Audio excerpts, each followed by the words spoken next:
J'aimerais savoir, parce que j'ai lu quelque part dans la Bible, Dieu peut tout pardonner sauf le blasphème contre le Saint-Esprit. Oui.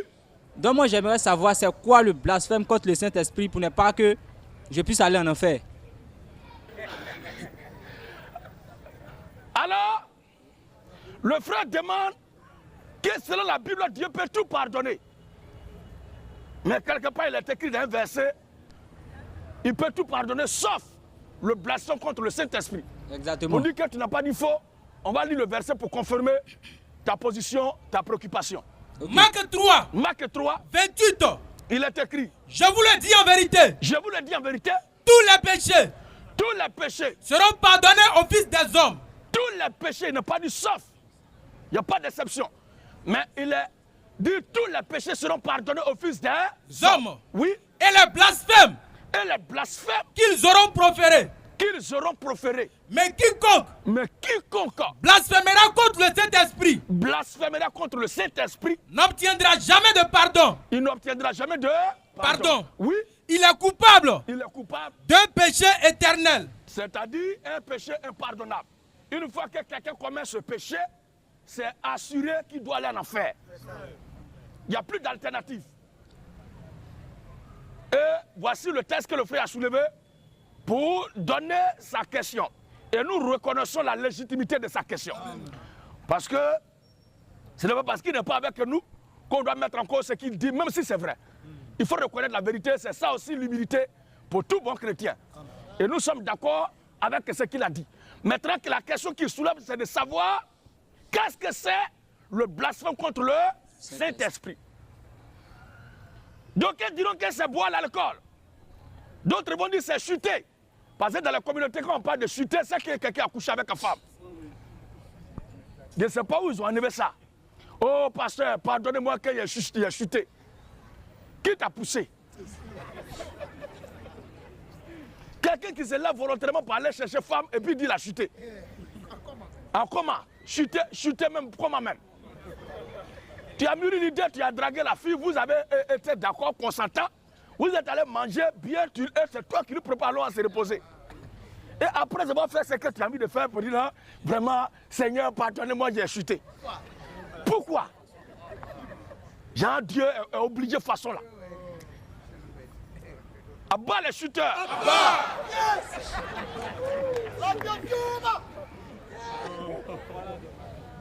Et il peut chuter au moins 3 fois par mois. Et dans sa communauté, les hommes tellement chuter avec les chantes. Le groupe de Corinth se chute beaucoup. Depuis que le Seigneur Jésus-Christ est venu, ce n'est pas à cause du péché d'Adam et Ève là que quelqu'un parmi nous sur la terre des hommes va aller en enfer. Depuis qu'Adam et Ève ont péché, l'humanité est condamnée. Nous sommes tous infectés, contaminés. Et personne ne peut être sauvé, ne peut être justifié par lui-même ayant le sang d'Adam en lui. Alors Dieu lui-même descend sur la terre des hommes pour se donner en sacrifice. Il y a certains qui disent que Dieu a sacrifié Jésus, hein? Dieu a sacrifié Jésus, mais la Bible dit que c'est Jésus lui-même qui s'est sacrifié. Parce que Jésus-Christ est Dieu venu à chair pour se donner à la mort, pour se donner en sacrifice afin que ses enfants soient sauvés. Pour certains, parmi eux, ils pensent que c'est amusement. Hébreux chapitre 9, le verset 13 à 14 et l'avant-dernier verset, le dernier verset. Hébreux 9. Oui.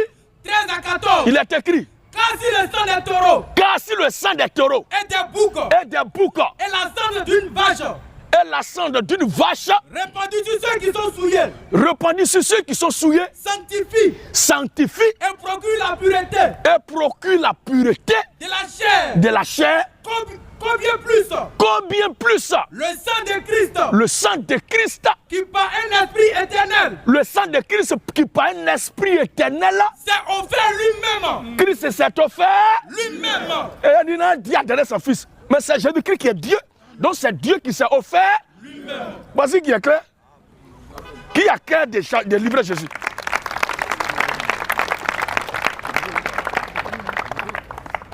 Il s'est livré lui-même. Sans tâche. Sans tâche. À Dieu. Voilà. Purifiera-t-il? Donc ce n'est pas Dieu qui a livré Jésus, mais c'est lui-même qui s'est livré. Purifiera-t-il votre conscience des œuvres mortes, des œuvres mortes, afin que vous serviez le Dieu vivant. Afin que vous serviez le Dieu vivant. Donc c'est Christ qu'il faut croire pour être sauvé. Donc si tu l'as rejeté, il n'y a plus rien à faire pour toi. Le dernier verset. Hébreux 9, le verset 27 à 28. Oui. Et comme il est réservé aux hommes. Et comme il est réservé aux hommes. De mourir une seule fois. De mourir une seule fois. Après quoi vient le jugement. Après quoi vient le jugement. De même Christ. Qui s'est offert une seule fois. Christ s'est offert. Une seule fois. Une seule fois. Pour porter les péchés de plusieurs. Pour porter les péchés de plusieurs. Apparaîtra sans péché une seconde fois. Est-ce qu'il a dit qu'il va porter le péché de tout le monde? Est-ce qu'il a dit qu'il va porter... Reprends, ils n'ont pas compris bien. De même Christ. De même Christ. Qui s'est offert une seule fois. Qui s'est offert une seule fois. Pour porter les péchés de plusieurs. Porter les péchés de plusieurs. Donc Jésus n'est pas mort pour tout le monde. C'est pourquoi il y a des gens ici, là, tout ce qu'on dit là, va les survoler.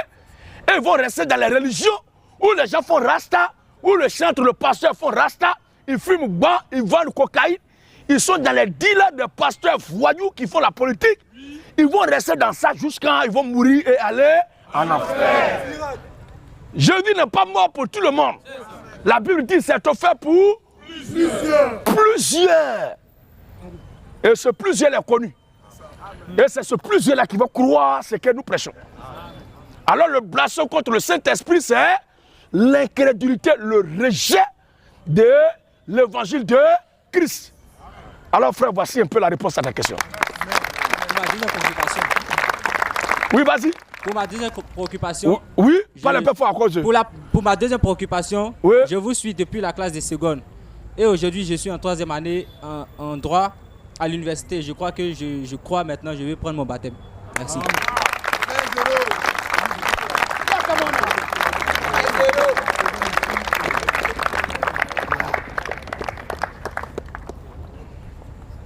Est-ce que moi je suis pressé?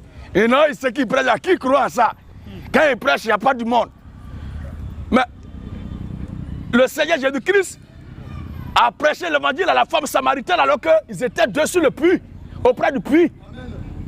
Donc ce n'est pas la foule, mais c'est afin de gagner sémence de Dieu là, c'est ça le plus important. Jésus a dit, là où 2, 3 sont assemblés à mon nom, je suis là. Si Dieu veut que ça s'éteigne à plusieurs, c'est ça. Mais s'il y a 2 ou 3, c'est le plus important. Est-ce que Christ est présent dans ce que je fais? Vous allez lire l'heure d'ici 20 ans. Quand tous ces enfants là-bas, ils vont grandir avec cette conscience-là. Cette conscience, quand vous allez parler un jour, ils vont dire, est-ce que c'est ce que le pasteur Jésus a dit? Et la question commence à être posée. Vous allez comprendre, j'aurai ma génération. Amen.